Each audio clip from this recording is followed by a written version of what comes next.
Can Kai Sotto still make it to the NBA after suffering a very serious knee injury? ACL injury is something you have to take seriously, but in today's technology and modern medicine, anything is possible. It really comes down to the player's willingness to come back. Coming back is one thing, but in Kai Sotto's situation, do you guys still think that he can still make it to the NBA after tearing his ACL? Let me know in the comment section and let's make this a conversation. But in today's video, we will talk about two possible situations Kai Sotto may head to. We will discuss the history of big men in the NBA who had came back from an ACL injury in their early 20s to mid 20s. And we will also talk about the ones who did not make a comeback after hurting their knee. At the end of this video, we will come to a conclusion on which path is more likely Kai Sotto will end up in. So stick around till the end. If you haven't done so, don't forget to like this video, subscribe to my channel, and turn on the notification button as I will be making videos for you guys every week, huh?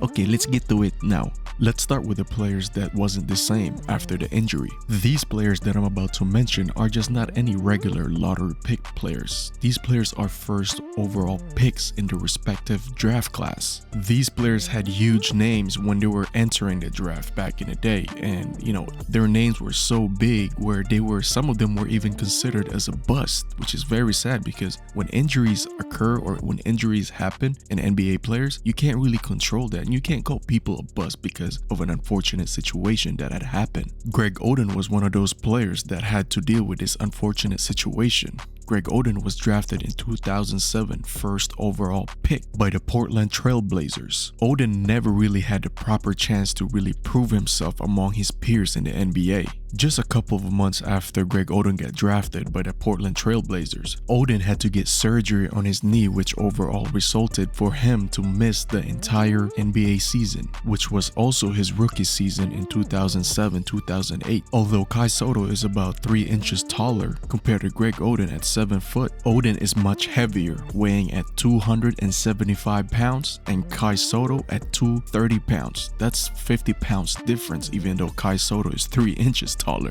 Greg Oden and Kai Sotto's game is also different. There's a big difference between both of their games. Sotto's game is more of a stretch big. He's not really 100% in the paint like Greg Oden. Greg Oden's mainly inside the paint bagging against other bigs, while Kai Sotto is more of a facilitating big. He likes to get his shots here and there. He's not as consistent in his shooting in terms of the three, but mid-range he can hit that. Being a 7-footer in the NBA playing 82 games is tough on your body, especially if you're pushing damn near 300 pounds like Greg Oden. Greg Oden was always in shape. He was a big dude naturally, and I think if he had lost at least 40 pounds of weight, that would at least help his knees.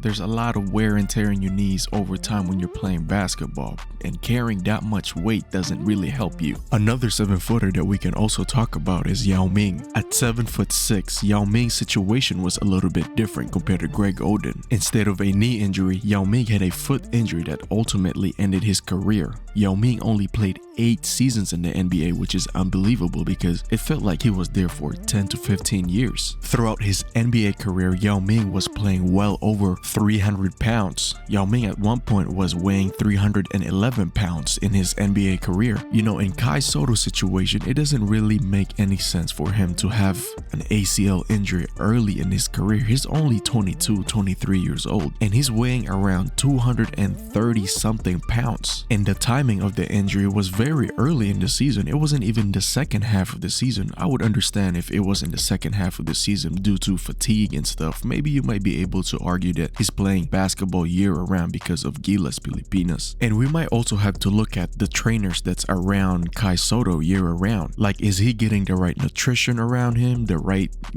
exercise, mobility exercise on his hips, on his knee, on his ankle overall? Like, we have to ask these type of questions. What about you guys? Do you guys think it's his trainer's fault that he doesn't get the right training around him? Or do you think it's just purely fatigue? Let me know in the comments. When you make it to the professional level as an athlete, you really need to sustain things around you as much as possible, which is funny enough because that brings us to our sponsor for today. When it comes to sustainability, eco-friendly, Vandro Apparel is the place to be. Vandro Apparel uses recycled materials for their hoodies, t-shirts, sweaters, hats, and tote bags. They are a company out of Sweden. that means everything is 100% European. If you want to learn more about them, check the description down below. Okay, now back to Kai Sotto's sustainability as a pro. Like what I mentioned earlier, injuries are part of the game, especially at the highest level in the pro level. But at the same time, you could also do a lot of things to prevent it, whether that's getting enough sleep, working on your mobility, or just having the right nutrition. Now let's talk about players that were able to recover after a really serious injury in their career. Let's start with Nerlens Noel. Noel is coming from University of Kentucky, which he ended up being the first overall pick in 2013. However, in his freshman year in University of Kentucky, he also suffered an ACL tear on his left knee, same knee as Kai Sotto had. However, Nerlens Noel still managed to play in the NBA for 10 years, playing for 5 teams in total. I guess in this situation with Nerlens Noel, he hurt his knee when he was only 19 years old. He wasn't even in his 20s yet. Therefore, his body's able to heal faster and his body can adjust, earlier compared to him injuring it in the middle of his NBA career where he already has established his true identity as a basketball player. Kai Sotto can also experience the same thing as he's only 22 years old. As much as he's slowly developing and establishing his identity, his true identity as a basketball player, there's a lot of things that he still needs to improve and figure it out. That's one of the positive things that Kai Sotto has going on right now, even though he's suffering this very serious injury. And he's only 22, his body can heal up very quick. This next player that we're gonna talk about is the most compatible situation that we could ever compare it to. This player has a very similar body type comparing it to Kai Sotto. He's around 7'2" as well, weighing around 240. Kai Sotto's 230 something, so it's very similar build, and he also injured his knee at the same age as Kai Sotto in around 23 years old, and that player is Kristaps Porzingis. Kai Sotto might not be as athletic as Kristaps Porzingis, but their game is not that far apart. Even though, Kristaps Porzingis is in a different level. He's an NBA champion and an NBA All-Star back in 2018. Even with all those accomplishments that Kristaps Porzingis had, we forget sometimes that he went through a very serious knee injury. I mean, we must admit that after the injuries that Kristaps Porzingis had, he had to adjust his overall game. Just like what I mentioned with Nerlens Noel injuring himself in an early age.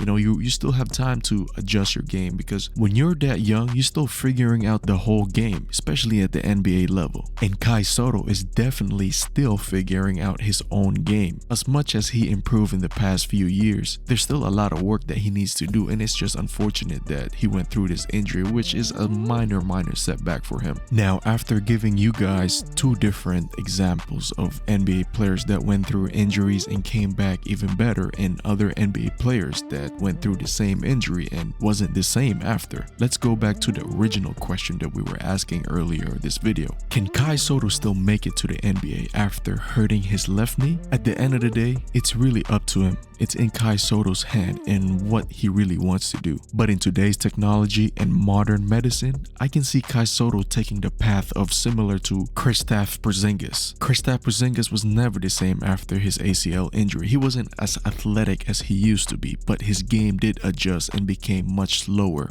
which his IQ had to step in, which can also apply to Kai Sotto's game, because Kai Sotto is not really an athletic big like that. His game is, very calm and so much slower compared to how Kristaps Porzingis used to be. Remember Porzingis' first year in New York? Man, this dude was getting putbacks almost every other game and making Sports Center highlight. We've never seen Kai Sotto did something similar to that. Yes, he can dunk, but not in Kristaps Porzingis level. So there you have it. If you guys have any suggestion on what type of videos I should make, let me know in the comments. And if you haven't done so, don't forget to like this video and subscribe to my channel.